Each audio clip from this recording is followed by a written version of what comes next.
जय संविधान, जय भारत। आप देख रहे हैं बहुजन की आज़ादी टीवी चैनल। दोस्तों, आप हमेशा बहुजन समाज के विद्यार्थियों के ऊपर होने वाले अन्य अत्याचार हमेशा देखते रहते हैं।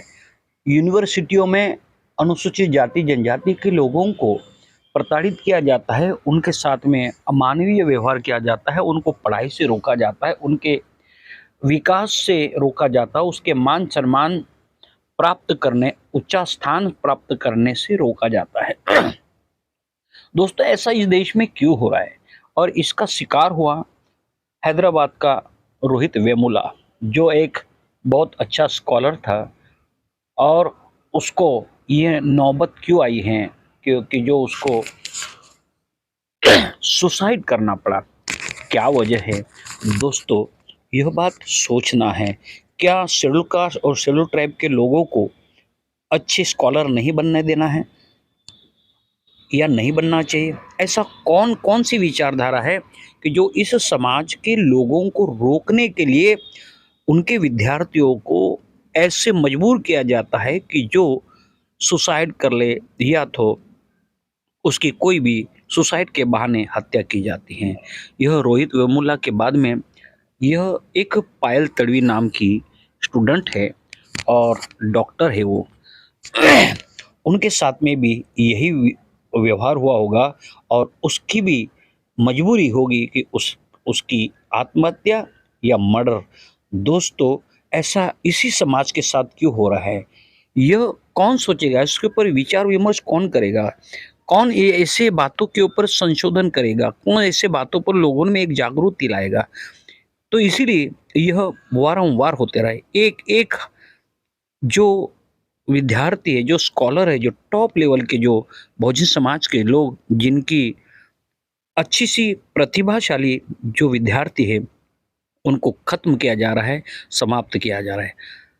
अहमदाबाद से, गुजरात से दर्शन सोलंकी जो मुंबई में पढ़ाई कर रहा था, उस बच्चे को 7वें मंजिल से अपने कैंपस में से कूदना पड़ता है, या तो उसको मार के फेंक दिया जा सकता है। इसकी कोई पुष्टि नहीं, मगर बहुत बड़ी दुख की बात है कि यहाँ के अखबार ये कहने लगे कि दर्शन सोलंकी खुद के मौत के लिए खुद जिम्मेवार है, क्योंकि वो पढ़ाई नहीं कर सकता था, इसके कारण उसने यह काम किया। बहुत बड़ी दुख की बात है।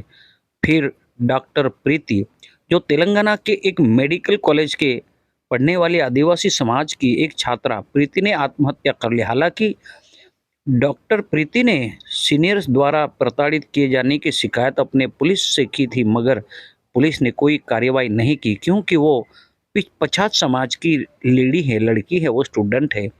अगर यही कोई हाई कास्ट के लोगों के साथ होता, उनके साथ होता ही नहीं, मगर होता भी तो पुलिस तुरंत एक्शन में आ जाती, क्योंकि उनकी परिवार की पहुंच पुलिस से लेके मैजिस्ट्रेट तक, न्यायाधीश तक होती, राजनीति में होती है, गुंडागर्दी के लोगों के साथ होती, इसलिए उनके साथ ये नहीं होता है। मगर यहाँ बहुजन समाज की महिलाओं के साथ, विद्यार्थियों के साथ में इस तरह से हो रहा है।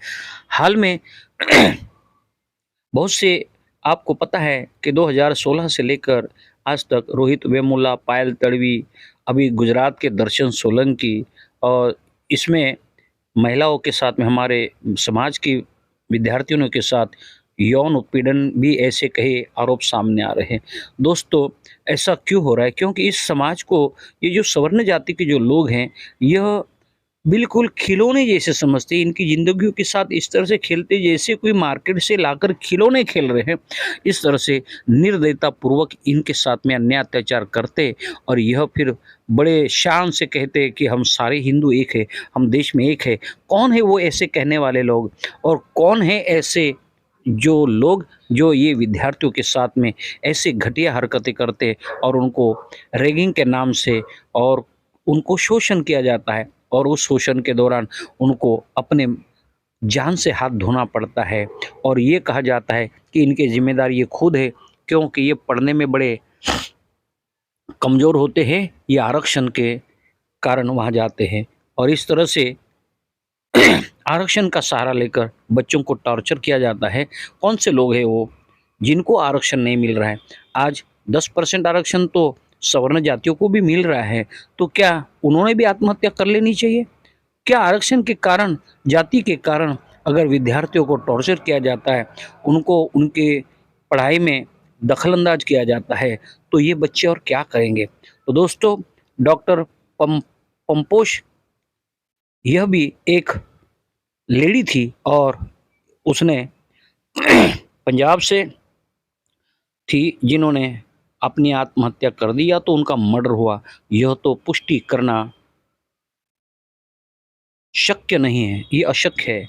तो इसलिए ऐसे हमारे विद्यार्थियों के साथ में होता जा रहा है और इस देश की जो मीडिया है, जो ये कहा जाएगा कि जो सामाजिक संस्थाएँ हैं, जो ऊँची जाति की संस्थाएँ हैं, तो ये अभी नहीं सामने आएगी, मगर अगर कोई अनुसूचित जाति जनजाति या ओबीसी के सिवा अगर किसी लड़कों के साथ में, किसी के साथ में अगर अन्याय होता है, तो वो इस तरह से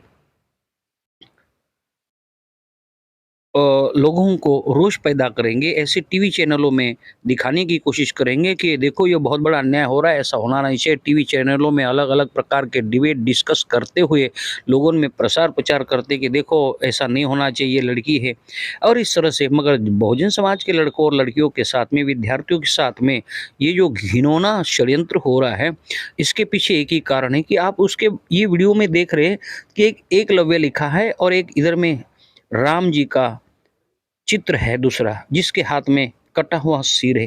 क्या यही धर्मशास्त्रों के अनुरूप आज भी इस देश को चलाया जा रहा है?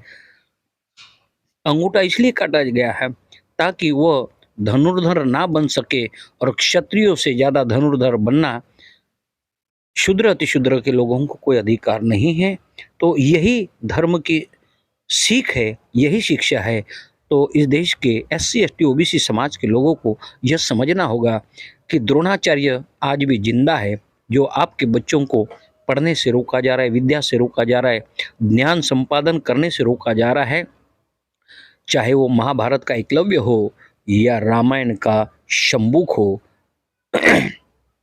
इनको अपने जान से हाथ धोना पड़ता है, अपने अंगूठे को गुरु दक्षिणा के रूप में देकर हमेशा के लिए अपंग होना पड़ता है, अपने धनुर्धर विद्या से अलग होना पड़ता है। यह कारण कि इस देश के धर्मशास्त्रों के आधार पर आज इस देश के युवाओं का शोषण हो रहा है और ये कहते कि हमारा हिंदू शास्त्र, हिंदू परंपरा बहुत अच्छी है, हमारी सनातन परंपरा अच्छी है। तुम्हारे सनातन और सनातन कहने से नहीं होता है, आपके व्यवहार में वो नहीं दिखाई देता है। इसलिए इस देश के ब्राह्मणी व्यवस्था के लोग जो सनातन की बात करते हैं, इनके ऊपर इस देश का एससी, एसटी, ओबीसी जो जागरूक समुदाय है, भरोसा न करने का कारण यही है कि तुम्हारा सनातन भी वही धर्म है, तुम्हारा ब्राह्मण भी वही धर्म है, तुम्हारा शोषणकारी धर्म है और तुम्हारा हिंदू धर्म भी शोषणकारी है। जो अपने आप को गर्व से हिंदू कहते हैं, उनके बच्चे अगर इस तरह से टॉपर में आ जाएंगे ना, तो उनके साथ में भी यही होने वाला है। इसीलिए कौन से लोग ऐसे टॉपर है, ज़्यादा से ज़्यादा अगर देखने को मिलेंगे तो अनुसूचित जाति, जनजाति, आदिवासी समुदाय के लोग और टॉप लेवल में है तो 3 वर्ग के लोग ही टॉपर में हैं, ज़्यादा से ज़्यादा हाई पोस्ट पर है। मगर जो पिछला वर्ग है, जिसको ओबीसी कहा जाता है, वो तो हिंदुत्व की बड़ी ज़वाबदारियाँ लेकर चलता है। उसके साथ में ऐसा नहीं होगा, क्योंकि कावड़ उनके सर पे होता है। कावड़ लेकर जाने की ज़वाबदारी, उनको गणेश चतुर्थी के 10 दिन उसका उत्सव मनाने की ज़वाबदारी, फिर नवरात्रि की ज़वाबदारी, ये ओबीसी समाज के लोगों को बहुत बड़ी ज़वाबदारी है और इसके लिए उनके साथ में ये व्यवहार नहीं हो रहा है। क्यों नहीं हो रहा है? क्योंकि उनके बच्चे इस तरह से टॉपर परीक्षाओं तक पहुँचने में बहुत पीछे रह जाते हैं। मगर जो लोग वहाँ तक पहुँचते हैं, उनके साथ यही अन्याय अत्याचार होता है, जैसा द्रोणाचार्य अंगूठा काट डालता है और उसको शिक्षा देता है। इस तरह से रोहित वेमुला, पायल तड़वी, दर्शन सोलंकी, प्रीति और दूसरी जो पंजाब की जो लड़की थी, उसके साथ में जो दुर्व्यवहारपूर्ण जो व्यवहार हुआ, यही हुआ हमारे देश में, यही हो रहा है। तो दोस्तों, बहुजन समाज के लोगों को अब जागरूक होना होगा और इस देश में सत्ता शासन तक हमें पहुंचना ही होगा। हमारे देश के एससी, एसटी, ओबीसी के जितने भी संगठन हैं, ये संगठित होकर इस देश में अपने समाज की सुरक्षा करने के लिए आगे आना चाहिए और इसीलिए हम लोग, आप लोग, सभी देश के, भारत के मूल निवासी एकजुट होकर इस देश में अपनी भविष्य की पीढ़ी को मजबूत करो। यह देखिए, यही चित्र आपको, यही धर्म ग्रंथ पवित्र कहा जाता है, जो एकलव्य का गुरु दक्षिणा के नाम पर अंगूठा काट के उसको उसके शिक्षा से वंचित किया जाता है। दूसरे जो राम के चित्र में दिखाई दे रहे हैं, यहाँ पर शंबुक ऋषि, जो शूद्र वर्ण का, आज के ओबीसी वर्ण का, जिसको ओबीसी कहा जाता है, चाहे वो कोई भी जाति का हो, मगर है ओबीसी, पिछड़ा है, शूद्र है, इसलिए उसको ज्ञान प्राप्त करना, तपस्या करना, यह धर्मशास्त्रों का विरोध कहा जाता है। अगर वो ज्ञान प्राप्त करता है, तपस्या करता है, तो धर्मशास्त्र का अपमान माना जाता है। और फिर राम जैसे व्यक्ति को बदनाम करते हुए एक ब्राह्मण कहता है कि अगर शूद्र आपके राज्य में इस तरह से तपस्या करता है तो ब्राह्मणों को पीड़ा होती है और इसका अधर्म का इसको दंड दिया जा